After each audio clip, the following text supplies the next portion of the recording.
Et si les hiéroglyphes de l'Égypte antique décrivaient l'histoire d'une civilisation liée à des visiteurs d'une autre planète? L'histoire d'une cohabitation entre humains et extraterrestres il y a des milliers d'années. Si c'est vrai, ça changerait absolument tout ce que l'on sait de l'évolution de la civilisation humaine. Qu'il s'agisse de textes anciens évoquant la présence de visiteurs ou d'indices prouvant que l'architecture égyptienne n'est pas née sur Terre, nombreux sont les éléments étranges semant le doute sur l'origine de l'une des civilisations humaines les plus évoluées. Ensemble, nous allons lever le voile de mystère qui recouvre l'Égypte antique.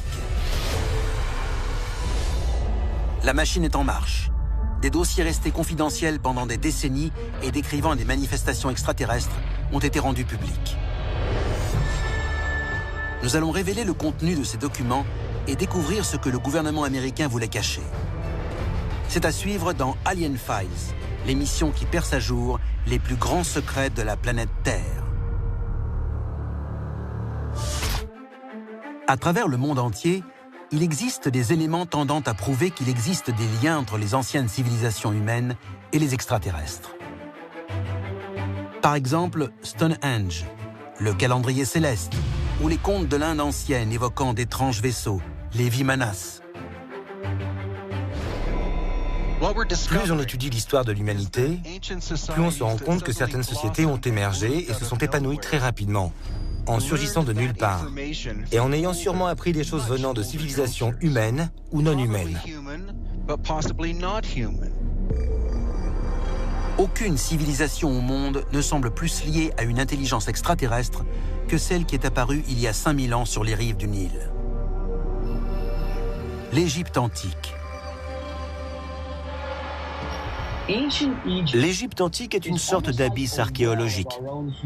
Plus on se penche sur ses mystères, ses monuments, les pyramides, le sphinx, plus on réalise qu'il nous reste encore bien des choses à apprendre et que la probabilité d'un lien avec une intelligence d'un autre monde est grande. Parmi les nombreuses ruines de Dendera, celle du grand temple d'Hathor figure parmi les plus mystérieuses. L'édifice était consacré à la déesse d'Hathor, à la fois mère, femme et fille de Ra, le dieu soleil.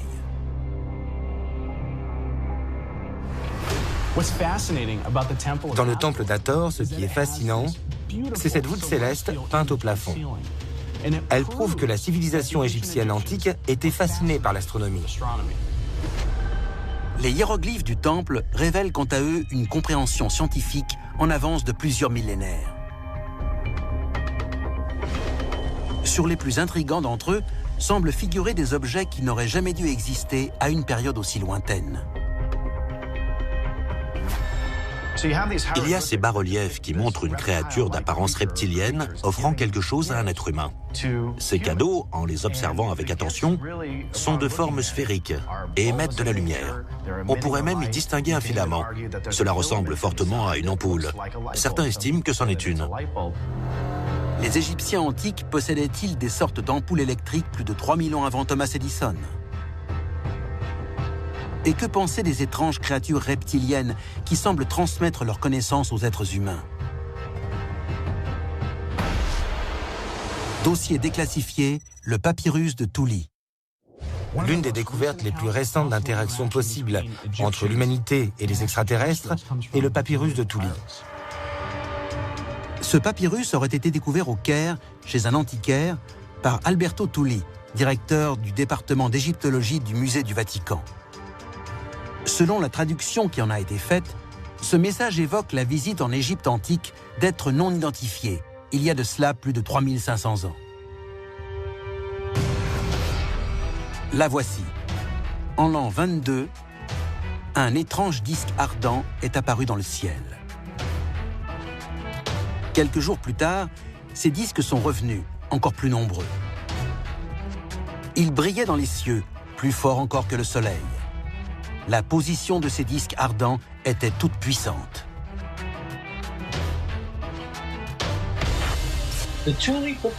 Comment appellerait-on les disques ardents décrits dans le papyrus de Touli de nos jours? On les appellerait ovnis. Il pourrait s'agir d'une flotte extraterrestre, apparaissant tout à coup dans le ciel de l'Égypte antique. Nombreux sont ceux qui croient que ces disques ardents pourraient être les vaisseaux à bord desquels les extraterrestres du temple d'Hathor seraient arrivés sur Terre. Si c'est vrai, nous avons alors en notre possession le tout premier témoignage d'apparition d'un ovni. Et nous aurions par là même la preuve de l'existence, des milliers d'années auparavant, d'une technologie largement supérieure à la nôtre. Et si ce que nous considérions comme des dieux étaient en fait des extraterrestres, avec lesquels les Égyptiens communiquaient? Si c'est le cas, que faisaient-ils sur Terre? Que voulaient-ils de nous? Un certain nombre d'indices démontrent l'existence d'un lien indéniable entre le peuple d'Égypte antique et des êtres mystérieux considérés comme des dieux.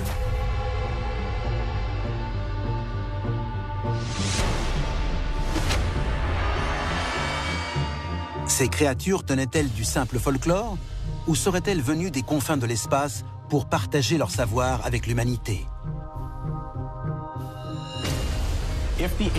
Si les Égyptiens antiques ont été en contact avec des extraterrestres, alors il se pourrait que ce soit eux qui apparaissent sur les hiéroglyphes, et non pas des divinités. On trouve dans le temple de Séti, à Abydos, de bien étranges bas-reliefs démontrant pour certains la relation entre les humains de l'époque et les extraterrestres.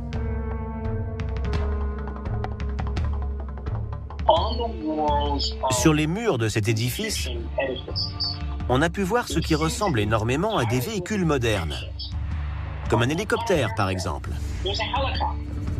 une sorte d'avion, et même une espèce de sous-marin.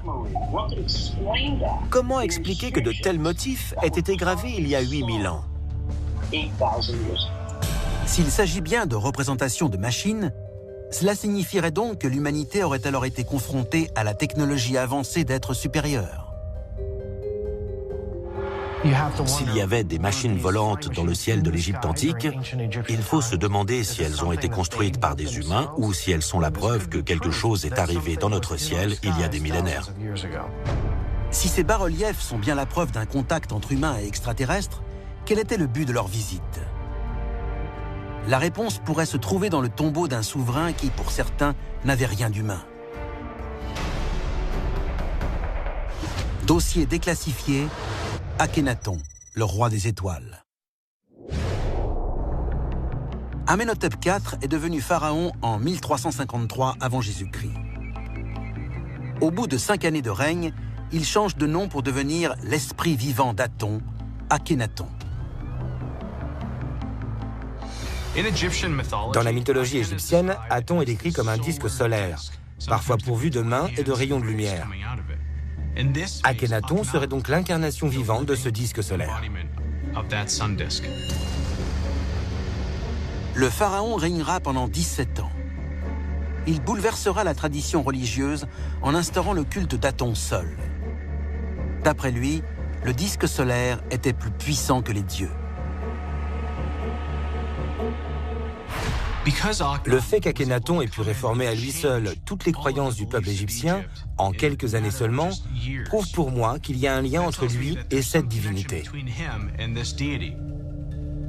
Notre conviction est qu'Aton était en fait un être extraterrestre, et qu'Akhénaton était en quelque sorte sa progéniture.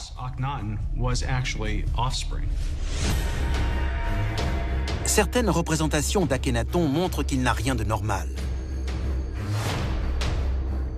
Il a des bras et des doigts longs et fins. Son menton est très prononcé et sa tête étrangement allongée.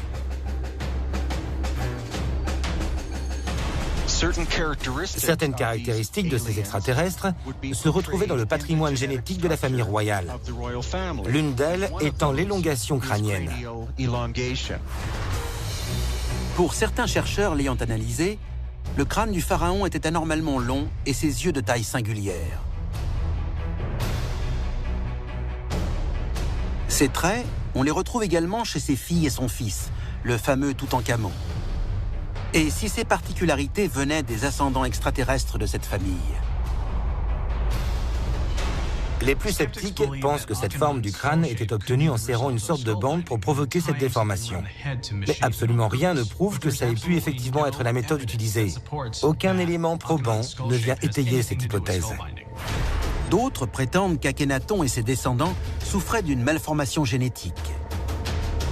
Mais pour les ufologues, la réponse à cette énigme est simple et troublante. En fait, Akhenaton pourrait être le premier individu né d'une hybridation entre un humain et un extraterrestre. Si ces extraterrestres étaient en voie de disparition, comment auraient-ils pu faire en sorte que leur race perdure à travers les générations à venir? L'une des solutions était de croiser leur race avec une autre pour en créer une nouvelle. De cette façon, ils avaient l'assurance que leur civilisation continuerait d'exister. Si les extraterrestres ont bel et bien réussi ce croisement, leurs gènes seraient encore présents dans notre organisme aujourd'hui.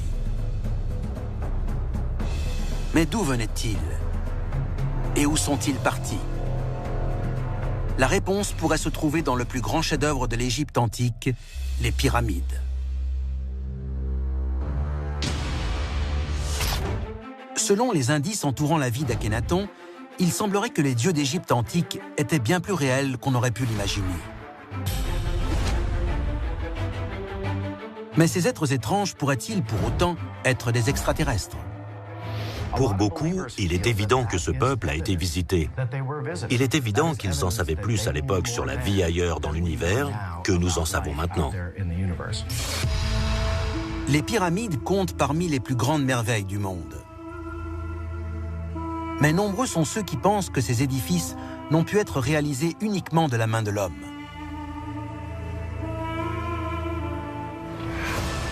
On observe des exemples comme ceux-ci aux quatre coins du monde. Mais les pyramides de Gizeh sont les plus fascinantes. La plus grande, la pyramide de Khéops, est constituée de 2 300 000 blocs de pierre pesant entre 2 et 60 tonnes. Comment imaginer qu'autant de charges aussi lourdes aient pu être déplacées sur de telles distances en ne comptant que sur une main-d'œuvre humaine?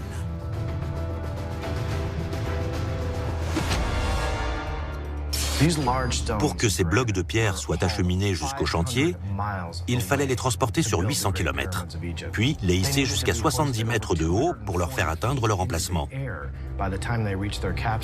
Quel être humain aurait été capable de cela? D'autant plus que cette construction a eu lieu entre 2000 et 3000 ans avant Jésus-Christ. Selon certains historiens, la construction de la pyramide n'a duré que 20 ans. Si cette hypothèse est juste, il aurait fallu prélever, tailler et poser un bloc toutes les 2 minutes et demie.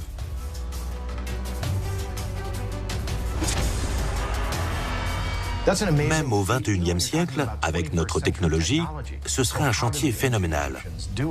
Alors comment ont fait les Égyptiens antiques? Pour moi, la seule réponse plausible est qu'ils ont reçu de l'aide d'une manière ou d'une autre. C'est la seule explication.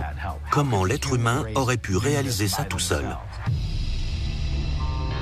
Le degré de précision avec lequel les pyramides ont été assemblées est un autre indice de présence d'une intelligence supérieure.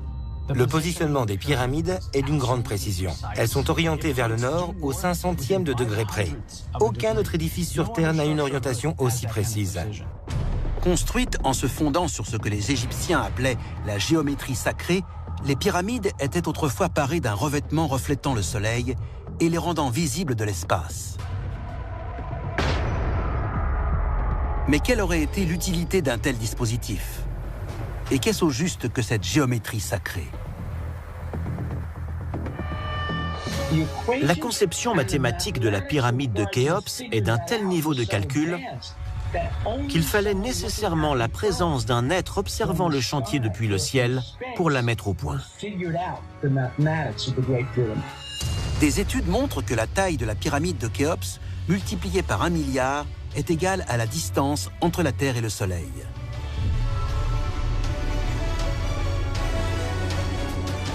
Les proportions de la circonférence de sa base par rapport à sa hauteur sont les mêmes que celles d'un pôle de la Terre à l'équateur.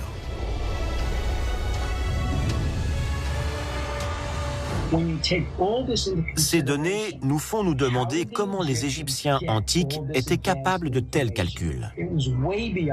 Ça allait bien au-delà des connaissances de cette civilisation.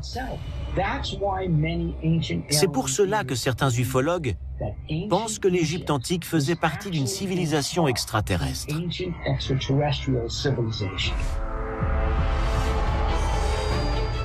Si la construction de tels édifices a été faite avec l'aide d'une civilisation extraterrestre, cela sous-entend qu'elle avait de bonnes intentions.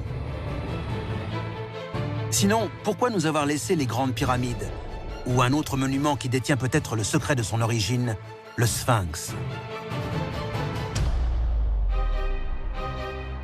Avec ses 73 mètres de long par 20 de haut, il s'agit de la plus grande statue monolithique au monde.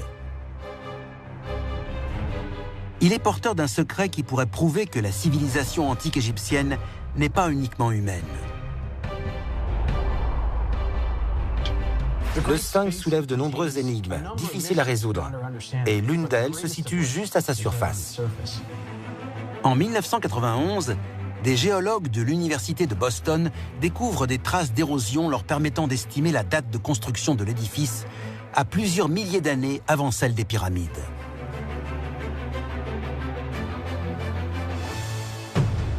Cela implique que le Sphinx aurait été construit des siècles avant l'avènement de la civilisation égyptienne. Mais alors, qui l'a construit? Les indices démontrant que les monuments de l'Égypte antique pourraient avoir été érigés avec l'aide d'une civilisation extraterrestre se multiplient. Mais de quelle planète serait-il venu?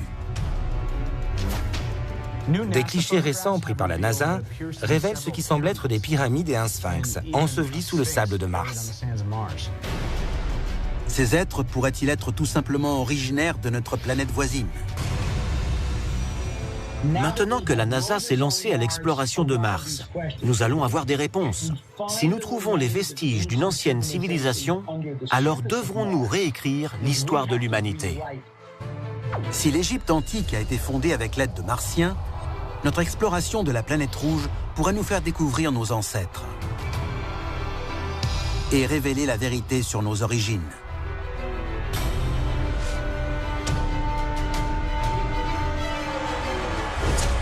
C'était Alien Files, l'émission qui perce à jour les plus grands secrets de la planète Terre.